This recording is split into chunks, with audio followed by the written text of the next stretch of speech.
రోజు పూజారి గారు క్షేమంగా ఉన్నారు, కానీ రేపటికి లేకపోతే పెద్దరాణి అమ్మ, ఈ రోజు పెద్దరాణి అమ్మగారి పథకం పారలేదు, కానీ ఎవరికి తెలుసు రేపు ఇవిడ మరో కొత్త కుట్ర చేస్తుందేమో. రాణగారు ఆలోచించండి. రాణగారు. గాయత్రి, నీ క్రోధంలో ఇంత గుడ్డిదానివయ్యావా? నీకు రాణాగారి బాధ కూడా కనిపించడం లేదా?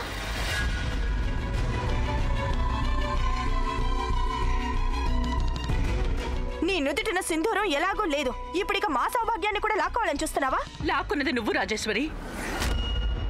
సంతోషంగా ఉన్న ఈ కుటుంబాన్ని నువ్వు రాణాగారిని ఆయన తల్లి నుండి, ఆవిడ ప్రేమ నుండి, ఆవిడ కుటుంబం నుండి వేరు చేశావు. కానీ ఇక అలా జరగదు, నేను అలా జరగనివ్వను. చాలు రాణాగారు, మీరిలా బలహీనులు కాకూడదు. మీరు గుర్తు చేసుకోక తప్పదు. మీరన్నింటినీ జ్ఞాపకం తెచ్చుకోవాలి. రాణాగారు, రాణాగారు,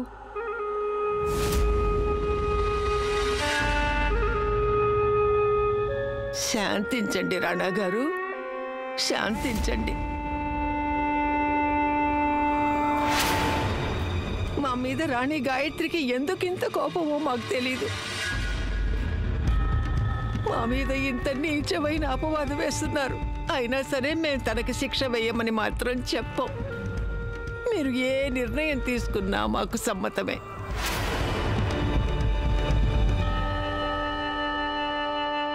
లేదు పెదరాణి అమ్మ,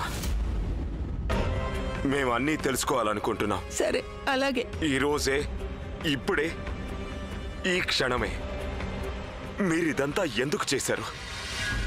మీరు మమ్మల్ని ఎందుకు మోసం చేశారు?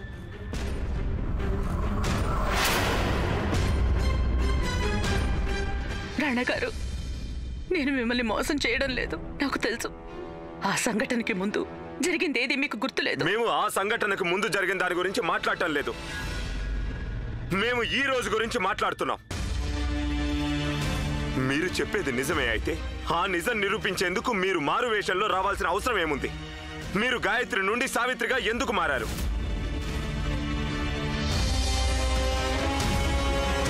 ఒకవేళ మీ మనసులో నిజం అనేదే ఉంటే మీరు నేరుగా వచ్చి మాతోనే చెప్పుండేవారు. అసలు నిజం ఏంటంటే మీ మనస్సు విషంతో నిండుంది.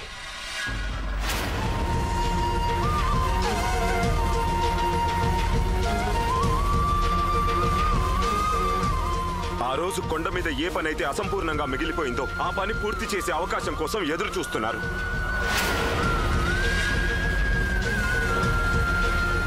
అవునా? లేదు రాణగారు, మీకు నిజమేంటో చెప్పేందుకు నేను అవకాశం వెతికాను. అబద్ధపు నీడ లేకుండా నిజాన్ని నిరూపించడం సాధ్యం కాదా? కొన్నిసార్లు నిజంలో అబద్ధాన్ని కలపడం తప్పనిసరి రాణగారు. బంగారం నగగా మారేది దానిలో రాగి కలిపినప్పుడే. అవును రాణగారు, నేను ఈ వేషం వేశాను, నేను మీతో అబద్ధం చెప్పాను. కానీ నేను ఈ అబద్ధం చెప్పినందుకు గర్వంగా ఉన్నాను. ఎందుకంటే నేను ఈ అబద్ధం నా సౌభాగ్యాన్ని తిరిగి పొందేందుకు చెప్పాను, మీకు నిజమేంటో తెలియజేయడానికి చెప్పాను. రాణగారు, నేను ఆ రోజు కొండ మీద నుండి పడి చచ్చిపోయి ఉండేదాన్ని. ఆ రోజు లక్ష్మణ్ నన్ను కాపాడాడు.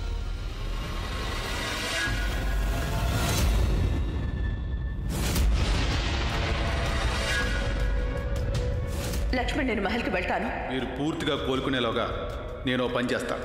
నేను ఆ మహల్కి వెళ్ళొస్తూ ఉంటాను. అక్కడ జరుగుతున్నవన్నీ నేను మీ దగ్గరికి వచ్చి చెప్తూ ఉంటాను. ఆ ప్రమాదం జరిగిన తర్వాత రాణాగారి జ్ఞాపకశక్తి పూర్తిగా పోయింది. రాణాగారికి ఇప్పుడు మీరంటే ద్వేషంగా ఉంది. మీ పేరు చెప్పినా మండిపడుతున్నారు ఆయన. ఆయన్ని మీరు హతమార్చే ప్రయత్నం చేశారని అనుకుంటున్నారు ఆయన. లక్ష్మణ్,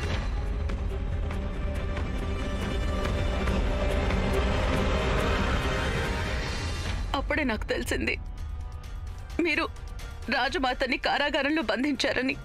అప్పుడే అర్థమైంది. నేను ఆమీర్ కోట్కొస్తే నేను మీకు ఎదురు పడేలోపే ఇక్కడ వాళ్ళు నన్ను చంపేస్తారు. ఒకవేళ నేను మీ ముందుకు వచ్చినా కానీ రాజమాతకి ఏ గతి పట్టిందో అదే గతి నాకు పట్టేది. ఇక అప్పుడు ఆమీర్ కోట్ని రక్షించడానికి ఇంకెవరూ మిగలరు. అందుకే నేను మహల్లో కూర్చాను, సావిత్రి రూపంలో. పరమేశ్వర, నా భర్తని, నా కుటుంబాన్ని, ఆమీర్ కోట్ని కాపాడేందుకు నాకు దారి చూపించు.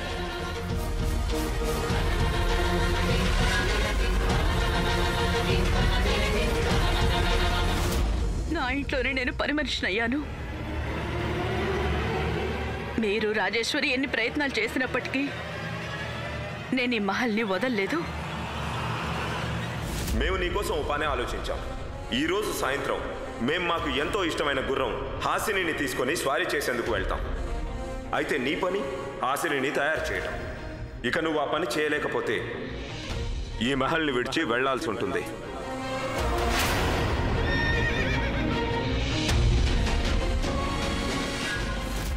ఈ మహల్లో ఉండేందుకు నువ్వు ఏదైనా చేస్తావన్నమాట. అవును. ఈ భూషాణం చాలా పురాతనమైంది. ఈ భూషాణాన్ని మహల్ బయటికి తీసుకొని వెళ్ళు.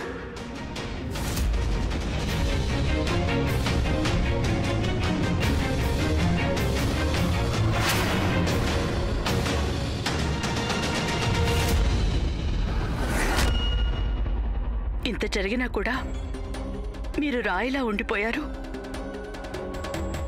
కానీ నేను ఈ రాయిని కూడా కరగడం చూశాను. ఇక అప్పుడే నాకు అర్థమైంది, ఈ రాజేశ్వరి స్వాధీనంలో కేవలం మీ మెదడు మాత్రమే ఉంది, మీ మనసు లేదు. నేను తెలుసుకున్న విషయమే నన్ను మహల్లో ఉండేందుకు విశ్వాసం కల్పించింది. అంత అబద్ధం. మేం చెప్తాం ఎందుకు ఉండిపోయారో. సావిత్రి రూపంలో రాణాగారి నమ్మకాన్ని గెలుచుకోవాలని, ఆ తర్వాత దాన్ని మీరే మళ్ళీ ముక్కలు ముక్కలు చేయాలని ఉండిపోయారు.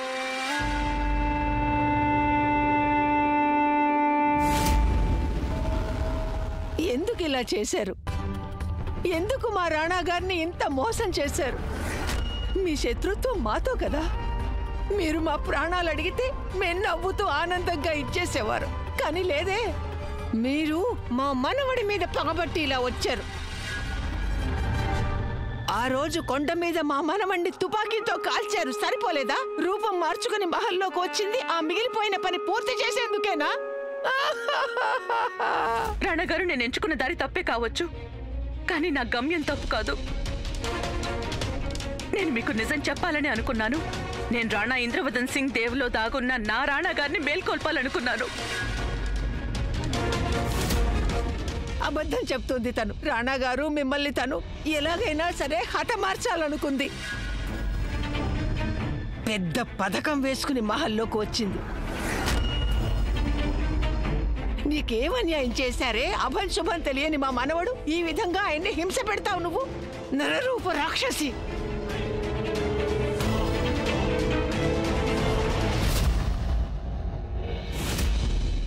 ఇన్ని దినాల సంధి నేను ఈ మహల్లో ఉన్నా, కానీ ఇంత ఖుషిగా నిన్నెప్పుడు చూడలే నేను. నువ్వు చెప్పినట్టుగా ఈ పోరి గంత చెడ్డదైతే నువ్వు దీని దానా ఈ పోటు వల్ల గంత ఖుషిగా ఎందుకున్నావు? మా కన్న తల్లే మా భార్యతో కలిసి మాకు వ్యతిరేకంగా కుట్ర పన్నారు. నీ పెండ్లాని నువ్వు మీ అమ్మతోని మాట్లాడడం గిన్నవా? కళ్ళతో చూసినావా నువ్వు? గాయమ్మ నీకెప్పటికీ దోకా అయ్యదు. అబద్ధానికి కూడా ఒక హద్దు ఉంటుంది గాయత్రి. రాణాగారు, మీరు తను చెప్పే ఒక్క మాట కూడా నమ్మద్దు. తనని చెప్పనివ్వండి పెదరాణి అమ్మ. రాణాగారు, గుర్తు తెచ్చుకునేందుకు ప్రయత్నం చేయండి. నేను మిమ్మల్ని తుపాకీతో కాల్చడం, రాజేశ్వరిని స్వయంగా పట్టుకోవడం కోసం మీరు నేను పన్నిన పన్నాగం. నేను మీ మీద నకిలీ తూటా పేల్చాల్సింది. కానీ అప్పుడు పెదరాణి అమ్మ నకిలీ తూటాలు తీసేసి అసలైన తూటాలు పెట్టారు.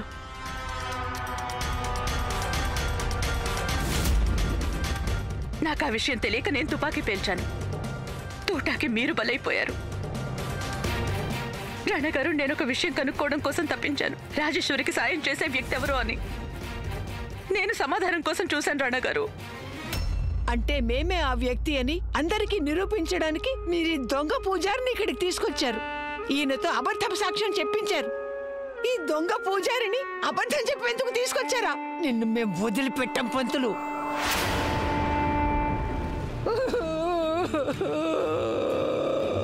అబద్ధం నేరం మోపుతారా?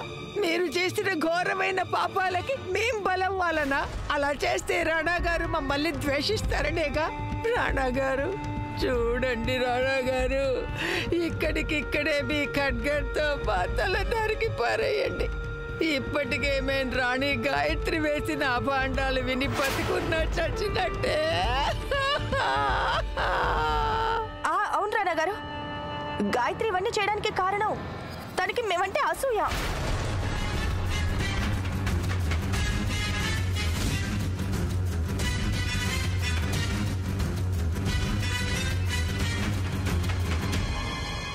మన దగ్గర లేని ఎదుటివారిలో ఉంటే అసూయ పడడం జరుగుతుంది. మా దగ్గర నీకు కావలసినవన్నీ ఉన్నాయి. రాణిగా కిరీటం, రాణా గారు, ఇంకా నేనొక రాణిని చూసి ఎందుకు అసూయపడతాను?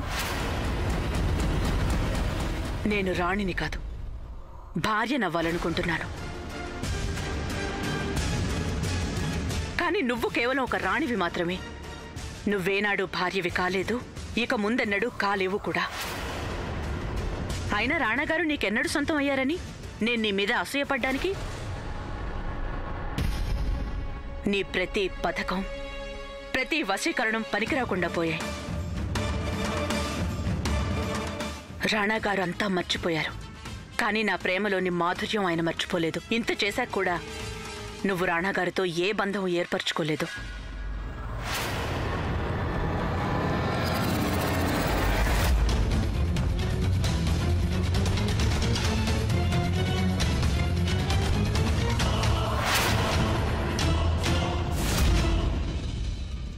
రాణాగారి మెదడు నుండి నా జ్ఞాపకాలు తొలగిపోయాయి, కానీ రాణాగారి మనసులో నా ప్రేమ తొలగిపోలేదు. ప్రేమ అనేది ఆత్మకి ఆత్మకి మధ్య బంధం. అందుకే నా రూపం మారిపోయింది. అయినప్పటికీ రాణాగారు కరిగిపోయారు, నాకు దగ్గర అవుతూనే వచ్చారు. కానీ నువ్వు నీ పన్నాగాలు రాణాగారిని ఆపలేకపోయాయి.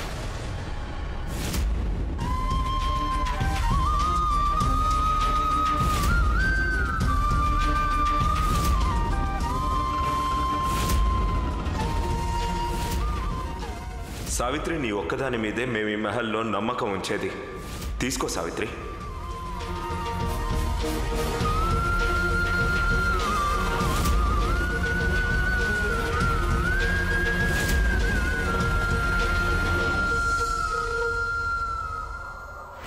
రాణాగారు, నేను మీకు నిజం చెప్పాలనుకున్నాను. కేవలం సరైన సమయం కోసం ఎదురు చూశాను.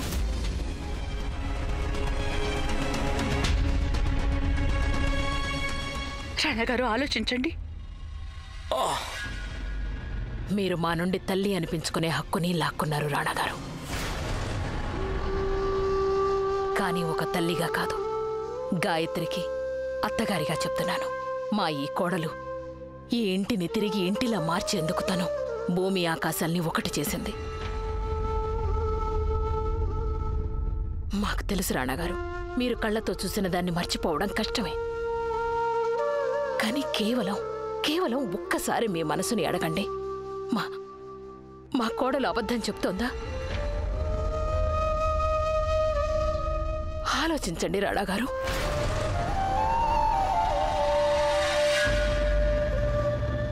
మేం కూడా ఎన్నోసార్లు మా మనసును అడిగాం పెద్ద కోడలా.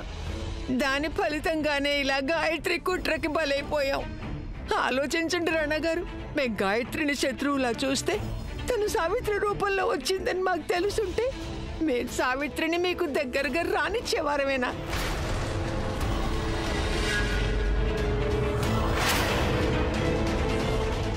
ఆలోచించండి. మాకు ఒక్కటే కోరిక. నిన్న అదే కోరుకున్నాం, ఈరోజు అదే కోరుకుంటాం, రేపు కూడా కోరుకుంటాం. మీరు సంతోషంగా ఉండాలి.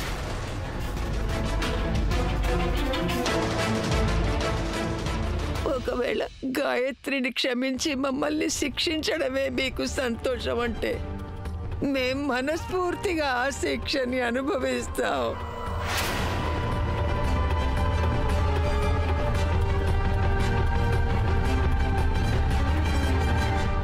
ఈ మాటకి సమాధానం ఇవ్వండి రాణి గాయత్రి.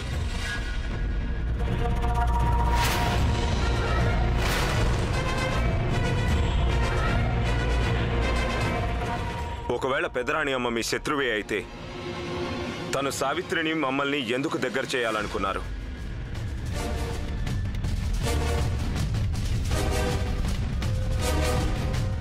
మేం మీకు మాట్లాడే అవకాశం ఇచ్చాం.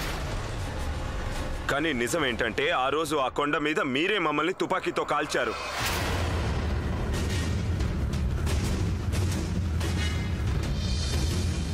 ఇక పెదరాణి అమ్మ అక్కడ ఉన్నారు అనడం కేవలం ఒక కట్టుకథ.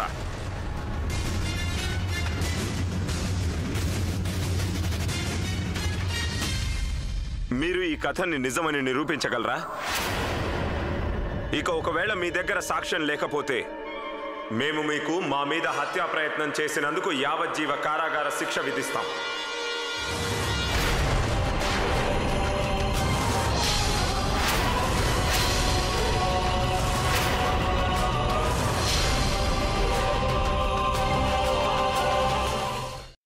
చెప్పండి రాణి గాయత్రి.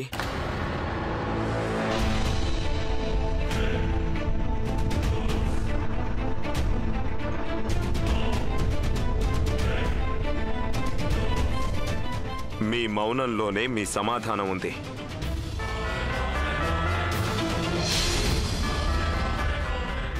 సిపాయిలు,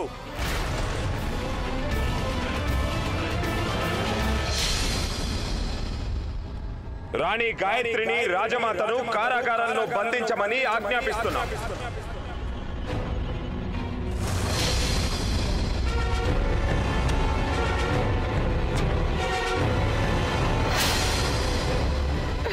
రాణగారు, మీరు ఇలా చేయడానికి వీల్లేదు. మీరు చాలా పెద్ద పొరపాటు చేయబోతున్నారు. మీరు నా మాట వినండి. నేను నిజం చెప్తున్నాను. రాణగారు, తీసుకెళ్ళండి తను. రాణగారు.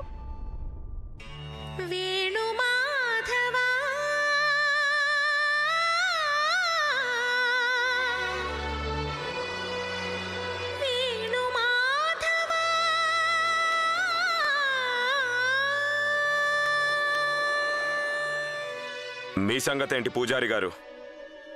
మాకు నిజమేమిటో పూర్తిగా తెలిసేదాకా మీరు మా ఆధీనంలోనే ఉంటారు.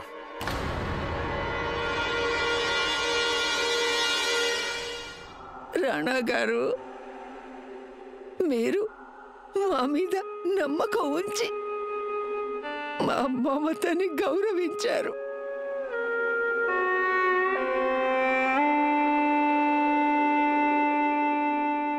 మేం మీ ప్రేమని, మీ మమతని ఎన్నడూ శంకించలేం పెదరాణి అమ్మ, శంకించలేం.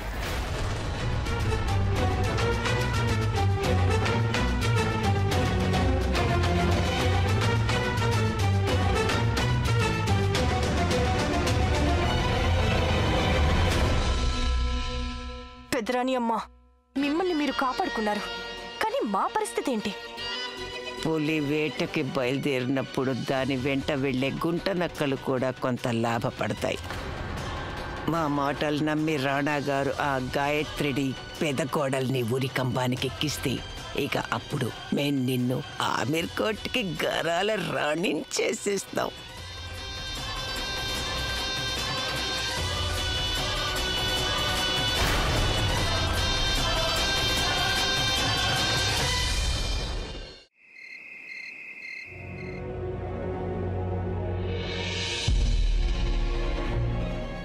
ఈరోజు నీ సమక్షంలోనే నిజం చచ్చిపోయిందమ్మా. నా ప్రేమ ఓడిపోయింది. ఉన్న ఆ ఒక్క ఆశ కూడా ఆవిరైపోయింది.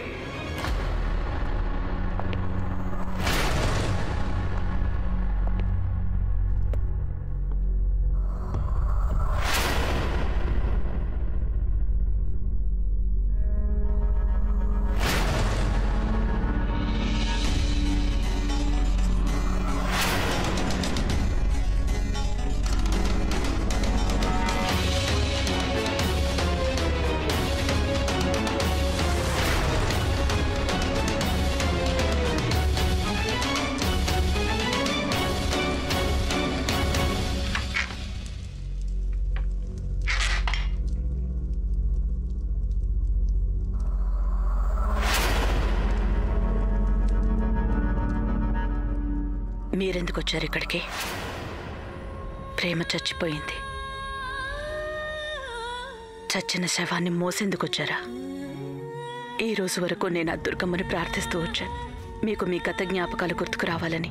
కానీ ఇప్పుడు వేడుకుంటాను, మీ గతం మీకు ఎప్పటికీ గుర్తుకు రాకూడదని. ఏ రోజైతే మీకు పూర్తిగా జ్ఞాపకం వస్తుందో మీ దృష్టిలో మీరే దిగజారిపోతారు. మిమ్మల్ని మీరే ఎన్నటికీ క్షమించుకోలేరు. అంతా అయిపోయింది. నా ప్రేమ, నా విశ్వాసం. ఒకవేళ మాకు మీ మాటల మీద నమ్మకం ఉంది అని అంటే అప్పుడేమంటారు? మీరు మాతో అనేవారుగా, మేం మా మనసు మాట వినాలి అని. మేం మా మనసు మాట విన్నాం. మా మనసు చెప్తోంది మీరు చెప్పింది నిజమేనని. కానీ మేమొక రాజులం. రాజులు మనసు మాట వినొచ్చు, కానీ ఒప్పుకోకూడదు. మీరేదైతే చెప్పారో మీరు దాన్ని నిరూపించగలరా? ఒకవేళ మీకు నా మీద నమ్మకం ఉంటే ఈ ప్రపంచంలో నేను చెయ్యలేని పనంటూ ఏదీ లేదు. అయితే మేము మీకు మీ వాదనను నిరూపించుకునే అవకాశం తప్పక ఇస్తాం. మేము మీ మీద, మీ ప్రేమ మీద నమ్మకం ఉంచాలనుకుంటున్నాం.